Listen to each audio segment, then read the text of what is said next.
Working on the themes that we started playing with in the ICA about the sort of controlled view, the edited view, the framed view. We're developing a curtain wall system for the gallery spaces, in particular since the museum is about Rio de Janeiro. We wanted it to really engage the city with views, etc. So we're developing a system which sort of edits, modulates, and delivers this view, which is one of the most famous in the world.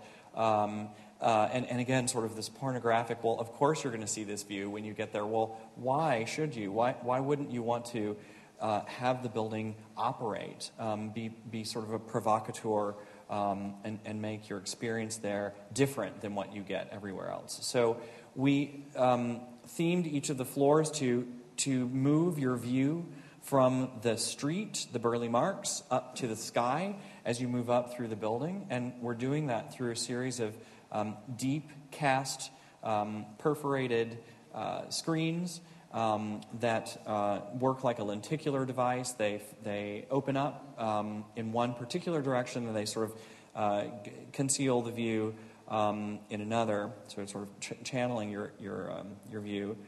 This is a little demonstration, sort of how this would work. And so you get up to the top of the building, and where the image opens up the most is when you're looking up at the sky.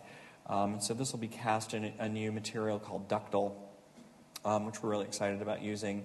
And it houses Carmen Miranda's collection. I mean, it's so great. She was only 5'2" or something like that, so she had all of these big shoes made for her. Anyway, and we're very interested in display and vision, of course, and as I said before, and sort of how the building can facilitate the display of artifacts and so there you go, just that PDA thing, and just sort of interactive technologies which allow a deeper, richer experience of the artifacts in the museum without destroying them. This is a little band of light that would just be used to backlight some of Eduardo Malta's photographs. Sort of an interactive, also a way to look at Eduardo Malta's works, which are about Rio. They document the city and all of its strangenesses, and so you could pick something and go. It's very much like what is starting to happen with iPhone apps and things, which are tremendously exciting and have a lot of potential for architecture too, and no one's realized yet.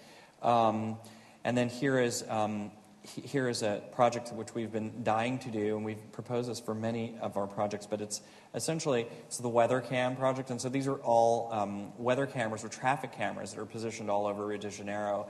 And so you can, which has terrible traffic. And so you can sort of decide, sitting here having a lovely coffee overlooking the beach, when it's the proper time to get in your car and go home. There isn't great mass transit, so this shares this with Auckland. So here's a little video. Everybody has a car or a scooter.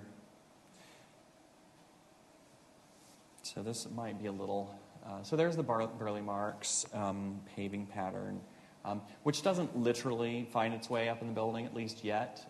It's more the concept of the sidewalk being pulled up, sliced, folded, rolled into the spaces, very much like what we did at the ICA, but it's a little more complex. And certainly more public and giving back to the city.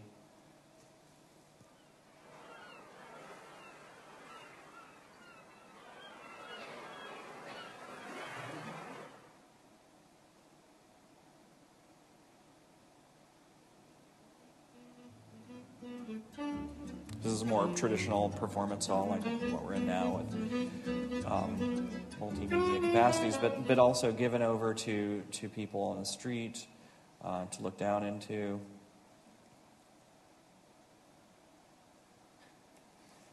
And one of the galleries, that's the screen. It would be opaque, but just have to make it transparent so you could see better. But sort of cascading set of galleries are all interlocked.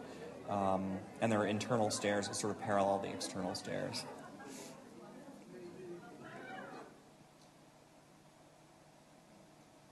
And there are zombie walkers.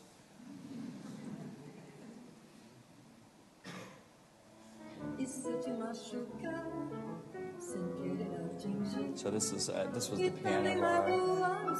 It's not quite what that's going. This is what's been transformed into the disco and relocated downstairs. There's a restaurant upstairs.